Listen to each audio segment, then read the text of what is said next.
নমস্কার বন্ধুরা, বং বাওয়ার্চি ইউটিউব চ্যানেলে আপনাদের স্বাগত জানাই। আজ আমাদের recipe fish fry. Fish fry খেতে ভালোবাসেন না এমন বাঙালি কিন্তু খুঁজে পাওয়া মুশকিল। তবে বাড়িতে ফিশ ফ্রাই বানিয়ে নেওয়ার ঝক্কি সবাই আবার সচরাচর নিতে চায় না। আর সে কারণেই করে দেখাবো কিভাবে অত্যন্ত সহজ উপায়ে বাড়িতেই আপনারা ফিশ ফ্রাই বানিয়ে নিতে পারেন। ভিডিওটা ভালো লাগলে অবশ্যই একটা লাইক করুন, কমেন্টে আপনাদের মতামত জানান আর চ্যানেলটি সাবস্ক্রাইব করে পাশে থাকুন। যেহেতু ভেটকি মাছের ফিশ ফ্রাই, তাই অতি অবশ্যই লাগছে ভেটকি মাছ। মাছটা কিন্তু ফ্রেশ হওয়া খুব জরুরি। আমি এখানে 500 গ্রাম মাছ স্কোয়ার শেপে ফিলে করে কাটিয়ে নিয়েছি। ফিলেগুলো পরিষ্কার করে ধুয়ে জল ঝরিয়ে নিতে হবে।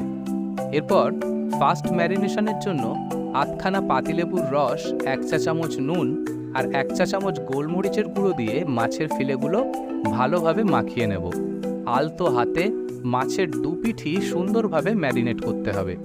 এভাবে 10-20 মিনিট রেখে দিন। সেকেন্ড ম্যারিনেটটা বানানোর দুটি অত্যন্ত গুরুত্বপূর্ণ উপাদান হলো ধনেপাতা আর পার্সলে পাতা।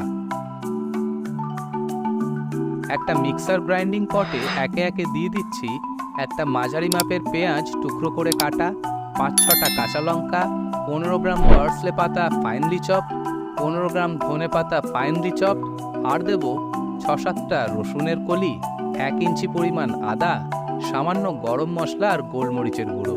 এবার সবকিছু দিয়ে একটা ফাইন পেস্ট বানিয়ে নিতে হবে। দেখতেই পাচ্ছেন এই গাঢ় সবুজ রঙের মিশ্রণটি ফিশ ফ্রাইয়ের সুন্দর স্বাদ ও গন্ধের মূল মন্ত্র। এবার এই মিশ্রণটিকে মাছের ফিলেগুলোর গায়ে ভালোভাবে লাগিয়ে দিতে হবে। উল্টে পাল্টে ফিলেগুলোর দুপিঠেই ম্যারিনেটটা ভালোভাবে মাখিয়ে নিন। দ্বিতীয় ম্যারিনেশনের পর অন্তত পক্ষে 30 থেকে 45 মিনিট রেখে দিতে হবে। ওভারনাইট ফ্রিজে ঢাকা দিয়ে রাখতে পারলে তো কোনো কথাই নেই। একটা পাত্রে 3টে ডিম ফাটিয়ে নিচ্ছি। সিজনিং হিসাবে 1/2 চা চামচ নুন আর 1/2 চা চামচ গোলমরিচের গুঁড়ো অ্যাড করলাম। এবার ডিমটা ভালোভাবে ফেটিয়ে নিতে হবে। এরপর একে একে ম্যারিনেটেড ফিলেগুলো এই ডিমের মিশ্রণে এপিটোপিট করে চুবিয়ে নেব। তারপর বিস্কিটের গুঁড়ো বা ব্রেড ক্রাম্বসের উপর রেখে ভালো করে কোট করে নিতে হবে। তালুর আলতো চাপে দুপিঠেই বিস্কিটের গুঁড়ো ভালোভাবে লাগিয়ে নিন। এ সময় আপনার একটা হাত দিয়ে ডিমের গোলায় মাছগুলোকে চুবিয়ে নেবেন আর অন্য হাতটি ক্রাম্ব কোটিংয়ের কাজে লাগাবেন। ফিশ ফ্রাইয়ের আউটার কোটিংটা মুচমুচে করতে অবশ্যই ডাবল কোট করতে হবে। এই একই পদ্ধতি অবলম্বন করে সবকটা মাছের ফিলের কোটিং সম্পূর্ণ হলে সেট হওয়ার জন্য 1 ঘন্টা ফ্রিজে রেখে দিন। এতে বাইরের ক্রাস্টটা মুচমুচে আর ভিতরটাও দারুণ সফট হয়। কড়াইতে পর্যাপ্ত পরিমাণে রিফাইন্ড অয়েল দিন। ফিশ ফ্রাইগুলো ডিপ ফ্রাই করতে হবে, সুতরাং তেলে কার্পণ্য করলে চলবে না। এবার একে একে কাটলেটগুলো গরম তেলে ছেড়ে দিন।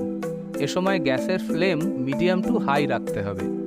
মোটামুটি 7-8 মিনিট উল্টে পাল্টে ভাজলেই দেখবেন ফিশ ফ্রাইগুলোতে গোল্ডেন ব্রাউন কালার চলে এসেছে। এর চেয়ে বেশি কিন্তু ভাজতে যাবেন না, তাতে বাইরের কোটিংটা পুড়ে গিয়ে কালো হয়ে যাওয়ার সম্ভাবনা থাকে। এবার ভাজা কাটলেটগুলো তেল থেকে তুলে টিস্যু পেপারের ওপর নামিয়ে নিন। এতে করে এক্সেস অয়েলটা টিস্যু পেপারে অ্যাবজর্ব হয়ে যাবে। একইভাবে ব্যাচ ওয়াইজ অন্য কাটলেটগুলোও ভেজে নিন। তেল থেকে নামানোর পর উপর থেকে অল্প বিট নুন ছড়িয়ে গরম গরম পরিবেশন করুন স্যালাড আর কাসুন্দির সাথে। বৃষ্টি ভেজা সন্ধ্যাবেলা গরম গরম চায়ের সাথে অথবা যে কোনো গেট টুগেদার বা হাউস পার্টিতে বাড়িতেই বানিয়ে নিন অসাধারণ স্বাদের ভেটকি মাছের ফিশ ফ্রাই। আর চ্যানেলে নতুন হলে অবশ্যই সাবস্ক্রাইব করে যাবেন। পাশে থাকুন। ধন্যবাদ।